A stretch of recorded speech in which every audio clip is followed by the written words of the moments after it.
Have you ever gone back to replay an old favorite only to think, wow, this is not nearly as good as I remembered? Trust me, you're not alone.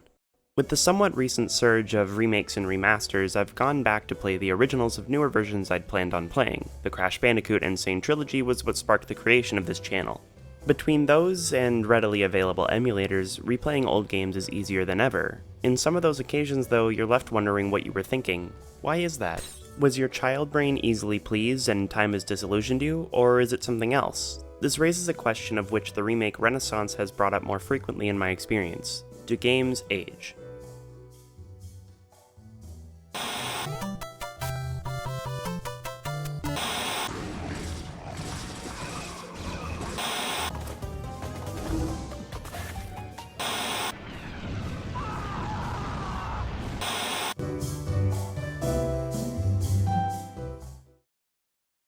Yes. Games do age. I'm firm enough on that stance that I'm surprised I've found myself in the discussion so frequently. Keep in mind, my own experiences are simply anecdotal, maybe I've been unlucky. But it's enough that I feel it's worth talking about. A game's age isn't referring to how long it's been out. A 20-year-old game is 20 years old. Yeah, they age that way. What we're talking about is how a game's various components compare to modern contemporaries. Perhaps the term outdated would be more apt than aged. Using this definition, the conclusion I'd expect from someone would be, well, yes, of course they age then. The issue comes in when, and this is the antithesis I've seen when in these discussions, the statement in response is, if a game is bad now, it was bad on release. It was always bad. Firstly, let's dismiss something before some pedant comes in here on the prowl. The statement does not equate to the game feels the same now as it did on release, because that's not the same thing. If you play a 20-year-old game now and think it's bad, it is of course the same game that you would have played 20 years ago, I get that. But the initial statement implies that the game should never have been liked, even upon release. You might be able to reach the same conclusion about a game either way, but the method in the latter is unfair because it dismisses a massive hurdle in any technological discussion. This is the only reason the title of the video is Do Games Age rather than What Causes Games to Age. I want to address immediately that they do. With that out of the way, what does cause games to age? I mentioned already that the basic premise is to match them up to a modern comparable, or how much the current iteration of the compared technology has improved. For the sake of the examples in this video, I'm only going to reference how a game plays and how a game feels. Not to say things like quality of visuals and audio haven't improved, they definitely have, as have many aspects of game design, but they aren't as necessary for the games I discuss. If you're someone my age, 25, you were probably around 7th or 8th grade when people around you started getting cell phones. That's when I started to notice anyway. The phone I wanted the most was the Motorola Razr. I was obsessed with the thought of whipping out a flip phone from my suit jacket pocket, pretending I was a spy or accepting an important business call.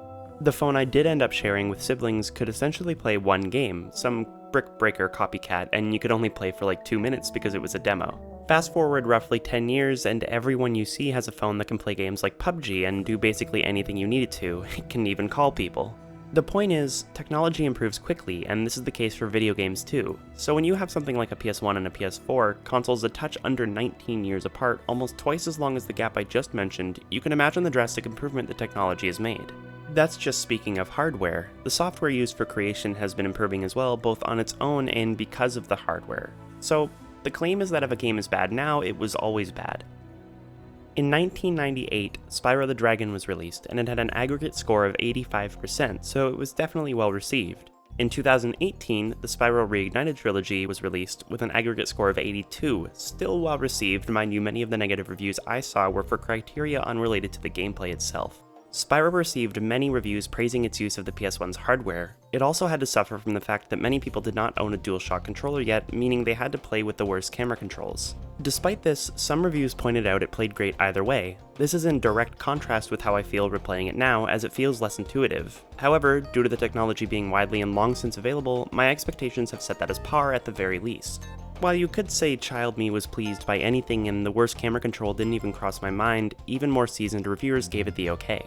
The remake for the first Spyro made sure that you played with the proper camera controls. Other than that, the only difference in gameplay is that you move a little faster. All other changes are non-gameplay, meaning 2 and 3 are essentially identical. In this example, Spyro 1 might not have aged as well as the other two, provided you play without joystick camera control. While it is definitely better with it, this was a result of a technological limitation that had not yet become an accepted standard. I would agree that if something like A Hat in Time came out now and you couldn't control the camera freely, that would be terrible. I would agree that Spyro 1 with the same controls would be bad for the same reason if played in 2019. But I would not agree that that means Spyro 1 is bad for the same reason if played in 1998, because that form of camera control wasn't as outdated yet. Consider a few more examples. Playing the original Doom doesn't feel great to me now because it's an FPS that lacks a vertical axis for camera control. Contrast that with Doom 2016 and it's an insanely better experience. Where you look is an important aspect of first-person shooters, so to lack that for me means original Doom aged pretty poorly.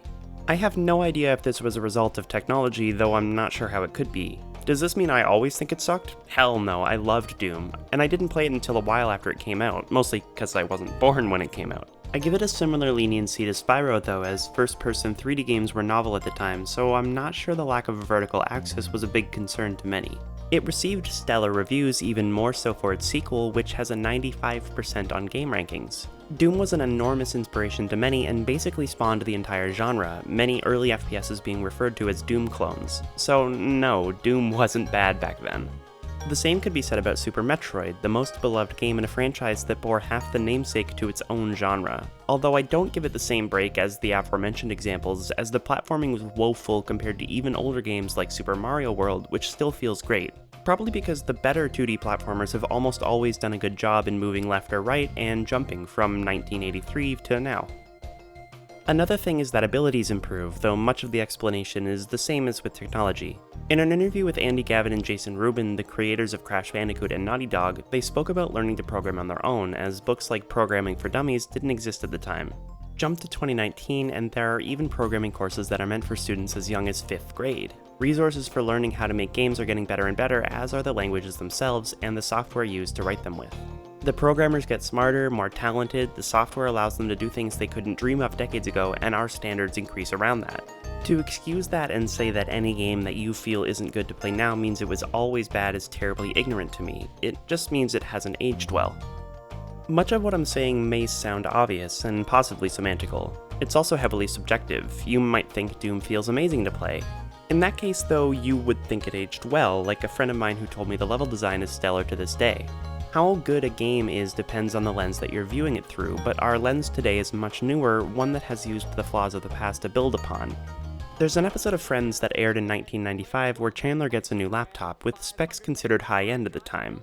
Technology has always been about pushing boundaries, and this was true even back then.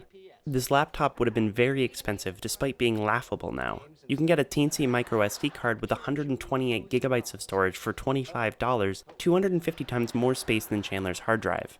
Some people don't consider the way standards are set by current technology, and that just because we have better technology now, that doesn't mean the prior tech sucked, at least not for its time, the most important consideration.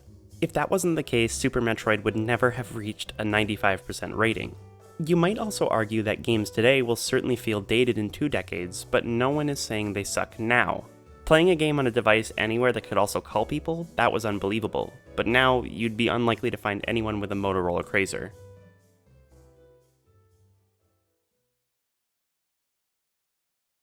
If you enjoyed this video, or at least watched to this point, I appreciate it. If you want to continue the conversation or tell me how I'm a big dummy, join my Discord. Support me on Patreon if you really liked it and want to help me make more videos, and I'll see you in the next one.